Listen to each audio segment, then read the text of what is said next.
Welcome back to the Ultraviolet Tide. Thank you so much for joining us for another week. Today, we are sitting down with Esther Avant to discuss ways to prioritize your health and unleash confidence. Esther, welcome to the show. Thank you so much for having me. I'm really excited to be here. We're excited to have you as well. And I'll give a brief introduction into your background because you have a pretty impressive resume and portfolio, and then I'll turn it over to you to give additional background for anything I forgot. So Esther is a certified personal trainer and sports nutritionist. She received her Bachelors of Science in Exercise Science from Boston University. After growing up in rural Maine, she escaped to Boston for college after the movie Office Space helped her to decide to major in exercise science. Esther has devoted the last 2 decades to learning everything she could about exercise, nutrition, psychology, and behavior. Her expertise is highly sought out, and she's been quoted in publications such as PopSugar, InStyle, and LiveStrong. And I know that does not even begin to encompass everything you do. So Esther, can you share a little bit more about your background and the work that you do? Well, thank you. That was actually a great introduction, and I would love to. So all of that is true. It was the movie Office Space that sort of prompted my now almost 20-year career. And really it was that right around the end of high school, I had discovered the gym and the opportunity to do something good for myself that helped me be strong and healthy and confident. That also wasn't a team sport where I felt like I was letting people down or other people were watching me.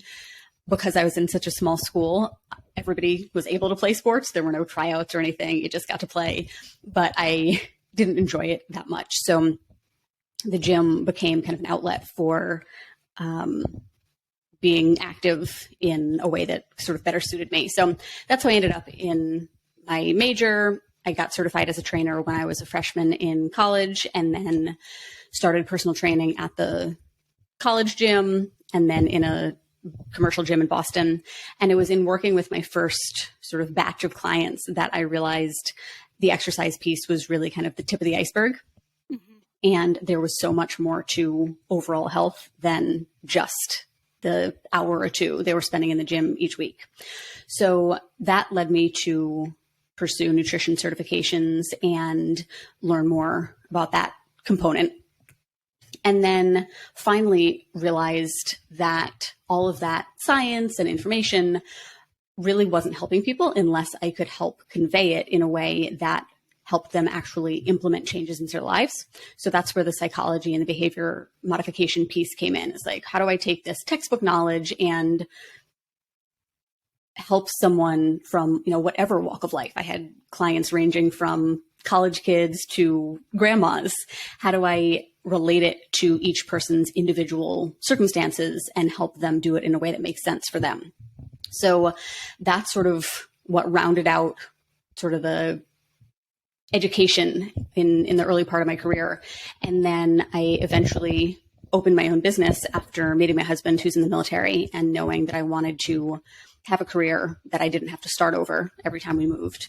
And now it's evolved into really all-encompassing training that involves the exercise, the nutrition, the lifestyle, the mindset work that really are also intertwined, that I think it's doing people a disservice to only address a couple of those areas. Yeah. Oh, 100%. And what I really liked when I was looking over like your resume and the work that you've done is just what you said, that exercise is just the tip of the iceberg. And my big pet peeve with the exercise weight loss industry is the focus and emphasis on the wrong things. It's a personal annoyance of mine that you're not addressing maybe the root cause of something, or there's so much focus on weight when there should be more of an emphasis on like your mental aspect and all of the things in between. And I think kind of your background and your experience with your mom at an early age, and I hope you're okay diving into this a little bit, but you talk on your website about how losing your mom in your early 20s helped to shape the work that you're doing now. Would you mind diving a little bit deeper into that? Yeah, so I could not agree with you more. That is one of my biggest pet peeves also, is that a lot of the industry is focused on very surface level things, from providing meal plans to gym challenges and things like that. And also focusing so much on the aesthetic rather than the whole person. And like you said, their whole health, their mental, their physical, their spiritual, their emotional. And part of why I feel so passionately about providing more comprehensive coaching to clients is because when I think about my mom's own struggles with her weight and what an amazing, compassionate, good person she was, I know that she would not have thrived in this like drill sergeant boot camp style environment that basically like berated her into submission, where because she was a people pleaser, she probably would have done the things that people asked of her, but it would have taken a toll, and the results that she got would have been short-lived. So I knew that for, I would venture to say, most women, but especially women like her, what she would have needed was something more compassionate and holistic that recognized there was so much more to her than just the fact that she wanted to lose weight.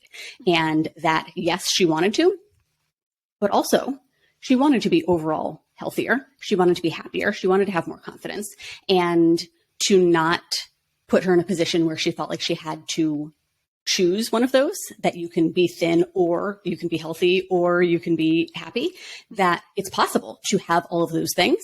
It's just not the way most of the industry is doing it. So that's really where my coaching took shape. Is I think everything in the industry gets so polarizing that you have, one camp who's saying nobody should ever want to lose weight because that's body shaming or fat shaming. And then you have another camp who is thinness over everything. And then just like politics and a lot of things, most people are more moderately in the middle who feel like, well, sure, you should be able to change what your body looks like if you want. And also you should be healthy if you want. And there are so many shades to the in-between.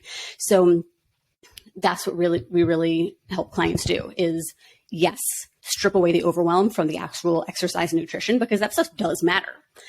And also, like you said, address the root causes of, well, how did you end up here? What are the beliefs and the behaviors that we need to uncover and address so that you start to believe you're capable of achieving these results? You feel like somebody who can sustain them. And ultimately, you become a healthier version of yourself. So that's really what we strive to do. And I think leading with compassion and empathy is so important, because that's how you make lasting change. Most of us try to sort of beat or hate ourselves into changing, and it only ever works temporarily, if at that. Right. What really works is when you say, I'm worthy and valued in my current shape and form, and I will continue to be at every shape in between. And also, because I love and value myself, I also know that this isn't the best version of me. This isn't my full potential. It's not my healthiest. It's not my happiest. It's not my most confident. And I want to fulfill that potential. So I'm going to approach it from a completely different angle. And even though the behaviors may be similar, you're still paying attention to your movement. You're still paying attention to your food. You're doing it from a different place. And that makes it so much more pleasant and sustainable and longer lasting. I think there's also an aspect of kind of like the personalized approach that comes in, that we don't all operate the same way. We don't all like the same foods. We don't all like the same ways of exercise. We don't all like the same ways of relaxing and unwinding at the end of the day. So this is something that shouldn't be a blanket approach for every single individual. And I think you touched on the negatives of kind of a hardcore, high cardio exercise environment. And typically when people think fitness, that's what comes to mind. Snigdha, I don't know if you have experience kind of in those exercise environments where you're like, oh, maybe I like this, maybe I don't like this. I personally, it stresses me out. And I don't know if I'm alone in that. Yeah, I actually grew up playing so many sports because, and this is similar to the same pressure that people feel where, in that school of thought where it's not a holistic approach, where you're kind of forced into thinking like, okay, I'm no longer worthy if I'm not at this weight or if I don't look like this. And, the pressure is negative, right? There's a huge difference. And I think we touched on this in an earlier episode where we talked to Michelle. There's a massive difference in the way you feel and the way you act and the way you process information when the pressure that you feel is positive, right? If you want something worthy, you want to make yourself feel worthy. And if that means like, okay, I'm going to set a goal to lose 5 pounds, or I'm going to set a goal to eat healthier because I'm worthy and my body deserves that. And, the people around me deserve a better person. And if that would make me feel better, then I'm worthy of doing that. And when I grew up, the community that I grew up in was very cutthroat, very competitive. If you wanted to stand out in college applications, the only way to do that was, just have a long list of everything that you did, in life on your resume. And that meant like, I did everything from Taekwondo. I did swimming over the summer. I played tennis for a while. I did badminton, soccer, basketball. Like the list is endless. And on top of that, managing school and, whatever normal extracurricular activities I'm doing as well. So that was more negative pressure, where now ideally I have control over it and I can use positive pressure to make positive change rather than negative pressure to possibly make negative change. And I think that differentiation is really important. And that comes with a holistic approach, which I think is really powerful. Yeah, I completely agree. I think, you can look at burnout from a couple of different angles, right? You can have exercise burnout, you can have mental burnout, you can have all kinds of things. And I feel like focusing too much on the negative leads to a different type of burnout. It leads to a lack of progress and make it even harder to reach your goals if you are the one kind of standing in your way. And I don't want to say that because I know it's easier said than done, but I feel like sometimes our own mental game is standing in our own way of achieving success and the things we say that we want. I noticed that a lot. And as I worked with my own business coaches who had a background in life coaching, that was something I became really aware of, is just how big a difference our thoughts make. That you can feel like, well, what difference does it make if I'm going to do this workout, if I'm going to eat this food? Why would it matter how I think about it? But it really does, because how you're thinking ultimately ends up becoming self-fulfilling. If you have this negative lens that you're viewing everything through, then you find more negativity. You find the excuses, you find the obstacles, you find the reasons that you can't. And then it's very easy to say, see, I knew it. When in reality, it was that exact belief that created it.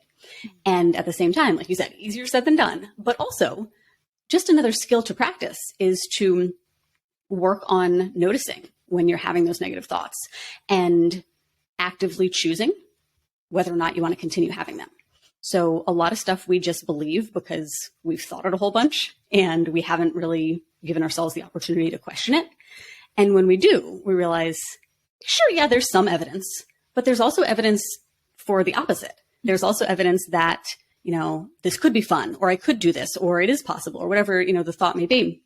And when you start to entertain that new lens, then you start to make that become self-fulfilling also. When you start to look for opportunities and reasons why you can, then you start to realize that they're there all along. And then that becomes self-fulfilling. So as much as it might seem kind of woo-woo or out there, it really can make a big difference. And it's something that we have so many opportunities throughout the day to practice.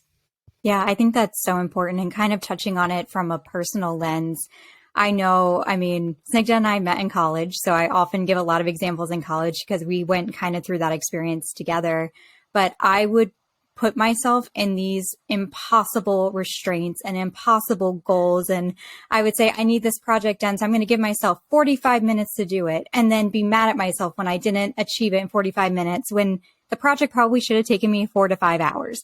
But I just had such unrealistic expectations because I'm like, I want to achieve so much that I just put myself into a box and was so mad at myself. And then, through growing and maturing and, having a startup company where you can never have things in a pretty shiny box, I've learned a lot about, hey, guess what? If you set realistic expectations for yourself, you are so much happier with the outcome because you're not trying to force your body, your mind, everything in between to finish something in an amount of time that's physically not even possible.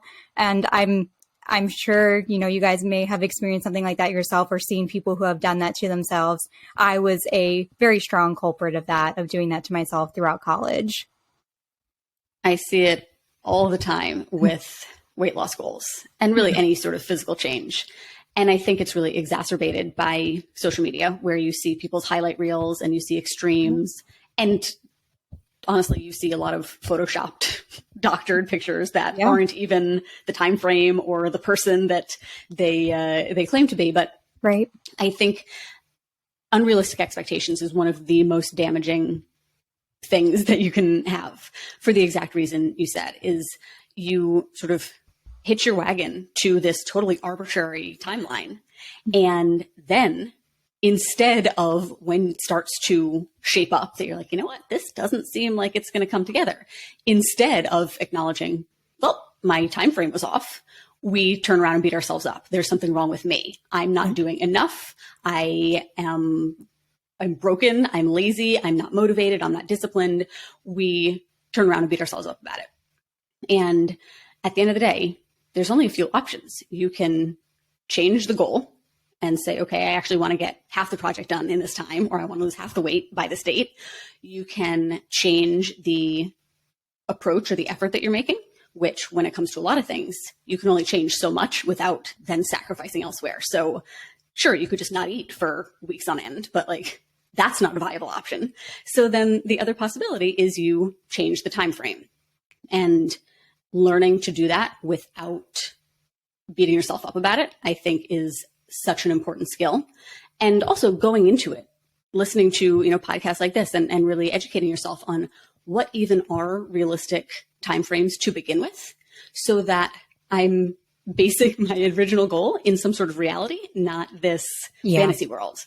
Right. I think years ago, but the show Biggest Loser really gave people a whole mess of problems. One of which was seeing these contestants losing double-digit pounds each episode. Yep. And even people who are watching from home thinking, okay, well, I'm not going to go to this ranch and have nothing to do but exercise all day and eat these tiny yogurts. I'll be realistic. I'm going to shoot to lose half as much. And still, that goal was wildly unrealistic. So having something science-based, data-based to anchor your expectations to in the first place, and then the flexibility to collect the data and assess along the way and say, okay, you know what? Something's got to change. That can really make or break you, I think, along the way. Yeah, I think my brain was going to Biggest Loser a little bit earlier in the conversation, just because I have two big issues with that show. And I know it's not running anymore, but the first one was that they didn't address the mental aspect until the very end of the show. So you saw these contestants come in, but it wasn't until like they had the final couple contestants left that they actually went through like basically a psychological evaluation. And you hear these stories that just bring you to tears, and you're like, of course, like you're dealing with stuff. And it drove me insane that these conversations weren't happening until these people had already lost 40, 50 pounds. And it's like, why do you have to lose the weight in order to be worthy to have those conversations? Like, these are things that should work together from the beginning. I don't know. It just drove me insane. It still to this day clearly drives me insane. I couldn't agree more. It's all just so intertwined that it's doing people such a disservice to just address the surface level and act like just losing weight is going to address all the other stuff, because it's not. I actually had a conversation earlier today with someone I know from social media who's lost over 100 pounds. And she was asking if I had any recommendations for a therapist, because here she is in a drastically different body, having achieved all these incredible physical goals that she was dreaming about for years. And she's realizing that not everything has been fixed. Now she doesn't have the weight to sort of blame things on. Now she's feeling more vulnerable and exposed, that like, oh, So I'm thinner and I still feel this way about myself, or my relationship is still struggling. And I think, like you said, it's such a missed opportunity to wait to do that work until you're however far down the line, when in reality, doing it all from the jump is going to make everything so much easier, not the least of which is actually maintaining afterwards, which is another thing that Biggest Loser did not set people up to do. Yeah. Yeah, I think that's spot on. And one thing that I definitely wanted to touch on is the 3 C's of successful weight loss. So you talk about consistency, commitment, and confidence. And each of those ideas is really broken down. And I want to get into this because I think the concept can be applied to weight loss, but it can also be applied to a ton of different things in your life. They apply to literally everything. And that was so really awesome to discover, because I feel like once you know the formula, you realize you can replicate it over and over and over wherever in your life you want. And for so many of us, health feels like the final frontier, where a lot of us feel like we have happy homes, where we have marriages or kids that we feel like we're thriving. We know that we're a good mom or a good spouse. We have careers where we're successful and we're valued and we're happy. And then it's like this area that we're like, why can't I figure this out? So the comfort of realizing the things that have helped you thrive in those areas will also help you with your health, I think is such a game changer. So consistency, I sort of feel like, is the most obvious, where we all know you can't only move your body or eat nutritious foods sometimes and expect the results to keep showing up. You need to be putting in the effort. I never 100% of the time. I always shoot for about 85%. I think that's the sweet spot, where if you're doing most of the stuff most of the time, you're golden. The second one, commitment, I think is another one where people sort of tend to not scratch enough beneath the surface. So a lot of people stop at sort of the physical, aesthetic area of the goal. I want to lose X amount of weight, or I want to be this size, or I want to wear these clothes. And they don't dive into why that actually matters. And what happens when you don't realize your full commitment, or really what's driving you, is when things get hard, which they inevitably will, it's much easier to give up when you don't have that emotional driver. So I have a toddler, so it's very relatable to me to frame this in the sense of having a conversation with a toddler. But the 5 Whys exercise, which has gotten pretty mainstream now, it's a way to peel back the layers and start figuring out what really is driving me. What does this numerical goal actually represent to me? And that's when you start getting into, I want to have energy to play with my kids. I want to be an active grandma who can get on the floor with my grandkids. I want to see them grow up. I want to be able to go on vacations with my family and not sit on the beach in a overshirt or, cover up because I'm insecure. I want to be in the water doing the activities or doing the hikes or things like that. There's so much more to it than the number. And when you can really make that connection to how your life would change for the better by having accomplished this thing, it's that much easier to stay committed when things are tough. And then the third, confidence, I think, is often the trickiest for people, because you sort of have one camp who are like, oh, that's not an issue for me. I can do it. And then you have another camp who are just like, oh yeah, I don't believe in myself at all. And I think both can be equally tricky, because even the people who don't think they're struggling with confidence often are. They just haven't realized it. And a lot of times, if you're struggling to be committed or to be consistent, it may be a confidence issue. And a lot of times it's because when it comes to health, weight loss goals, a lot of us feel like, I've tried so many different things and I've failed so many times that it just kind of chips away at your belief in yourself. And we talked about how important your thoughts are. When your thought is, I tried this, none of it worked, I'm right back where I started, or I weigh more than I did before, or I'll never be in that kind of shape again.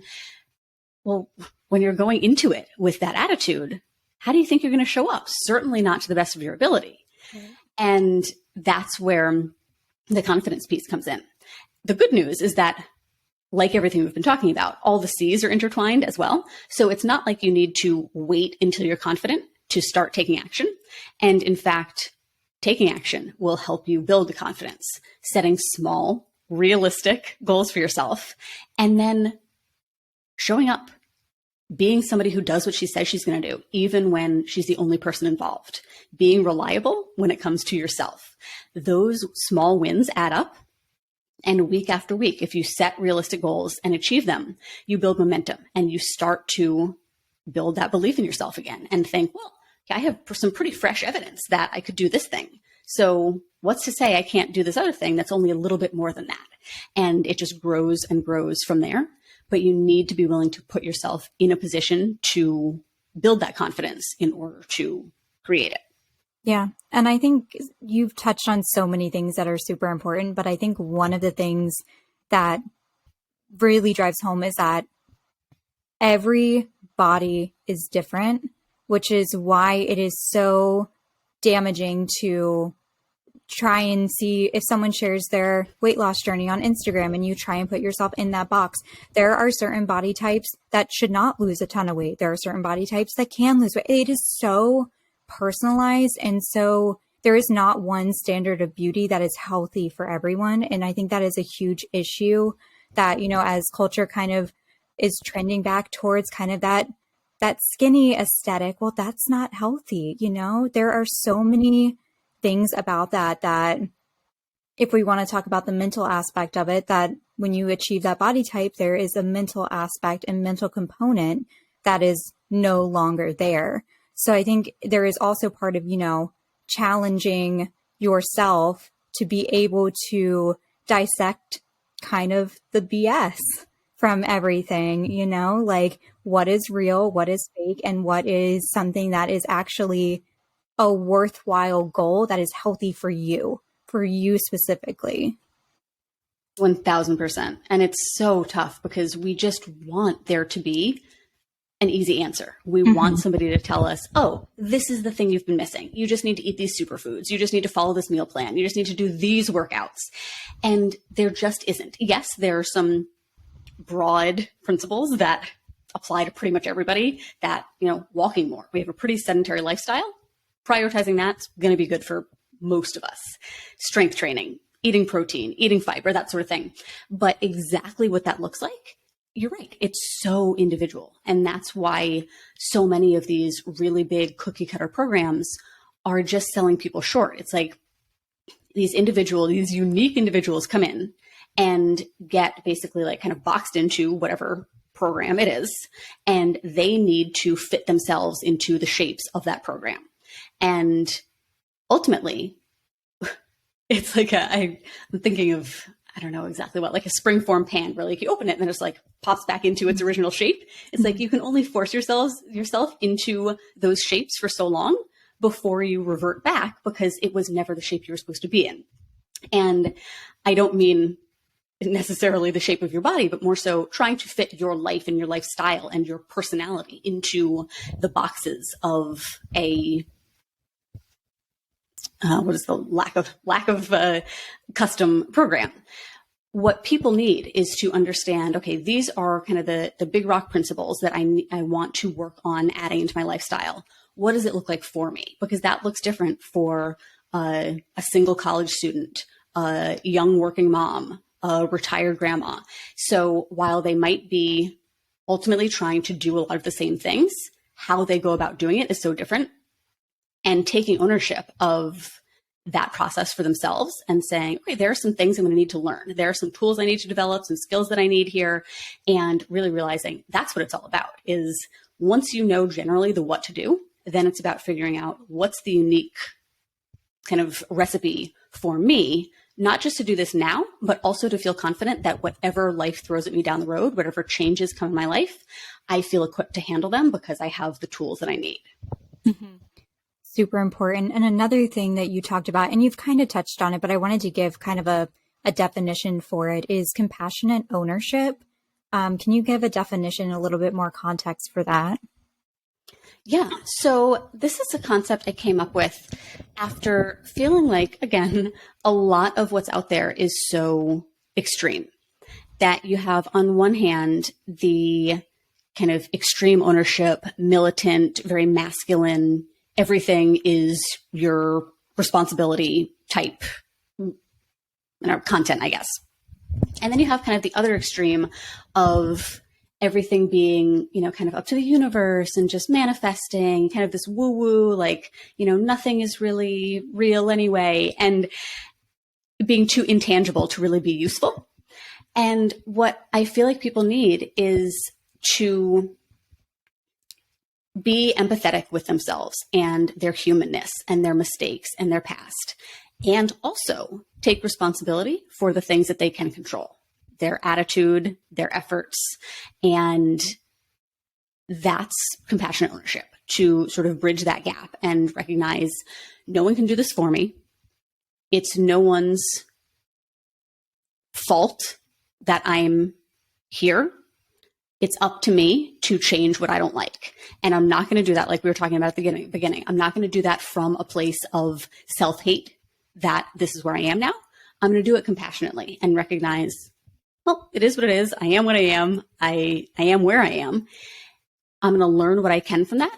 And I'm also going to accept that I have the power over my choices and over my life to make the changes that I want. The reason I bring it up is, Snigdha, this was a lot of our conversation with Michelle, was about kind of taking that ownership and figuring out, okay, this is happening in my life. So I have to address it. I have to address it face on. And that was the majority of our conversation with Michelle, which was our first ever podcast episode. So we're seeing some of those ideas wrap back in different contexts. Yeah. And I think the sad thing is, I think there's a quote, I'm not sure by who, but they say expectations always hurt more than reality. And if you're going to sit there and expect perfection from yourself, and it's from an area of, like you said, self-hate, then you can't really logically expect progress that's sustainable progress, right? And the other thing that kind of stings when you see it online, especially, is that what sells is the toxicity and the ideal, right? Without that toxicity, not everyone, but a large majority, I guess, of influencers who are selling kind of the aesthetic of their life and their lifestyle and whatever it might be. And, to each their own, they're making money. So, it's not like they aren't keeping their audiences engaged, as is in their job description. Like, they're not doing anything wrong in that sense, but they don't understand the impact that what they're selling has on other people. But it's our responsibility to set aside the good and the bad of what they're trying to sell us, right? There's a difference between like, okay, I recommend you get this couch from IKEA. That's one thing. Like, okay, nice. But there's also a separate thing where if someone says like, hey, go join this gym program, I can guarantee you, like, you will look super snatched. You'll be the best shape of your life. Like, no, that's not logical. Everyone comes from a different background, your race, your ethnicity, like your food preferences, allergies, hormones. Like, there's so many different things that make up a human, right? So you have to take a holistic approach towards these things. And Michelle, Erica, and myself also touched on this, as Erica was saying. So a lot of things loop back. Yes. That's such a good point. I feel like social media is such a double-edged sword. It can be very inspiring. It can connect you. If not for social media, we wouldn't have met. Mm-hmm. I think there are so many great people doing great things that only have a platform because of social media, like myself as well. But it's so important, again, to recognize what you can control. And something I do relatively often, and I encourage all our clients to do, is social media cleanses. Actually going through and seeing, who am I following that isn't helping me? When I log into my accounts, am I immediately bombarded with people who make me feel bad about myself, whether intentionally or otherwise? And if so, it's on me to curate it in such a way that it's a positive, inspiring place for me to be. So sometimes that means taking a break from it entirely, or setting limitations on how much time you spend. I take social media off my phone every day. I only log into Instagram once a day to post a story, to do a little bit of engaging, and then I take it back off, because I know if it's there, I'm going to be on it nonstop. It's going to eat up a lot of time, and it's going to affect my mood. Same thing with just who you're exposing yourself to. There are great, inspiring, educated, qualified people out there giving free content day in and day out, but it's up to you to make sure that that's what you're showing to yourself, right, as opposed to the people who are, have ulterior motives or just don't know any better or things like that. That if you're feeling like, oh, social media is the worst, like, well, you had a hand in creating that for yourself, which means you can change that. Yeah, I think that's spot on. And I think something too is a lot of the women listening to this podcast, they go to social media for community. It's such an incredible community builder. And all of our ambassadors that Snigdha and I would say are a good friend of ours, we haven't met the vast majority of them in person. We only know them as digital friends, right? But they've made such huge impacts in our life. But we sought out that community just in the same way that one of our ambassadors got a nasty message and she blocked that person. You have the total right to choose community and then block people giving you a hard time and move on and not even give it any kind of emotional control over your life. Like, you can have the best of both on social media where you're going for support when you're diagnosed and people are lifting you up. But yeah, it is a little bit of a double-edged sword. So it is kind of making sure you're being kind to yourself and not putting yourself through stuff that should just be a block or a delete or a unfollow. You're able to do those things.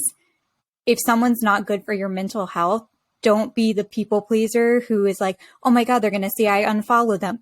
Does not matter. It does not matter. Just unfollow.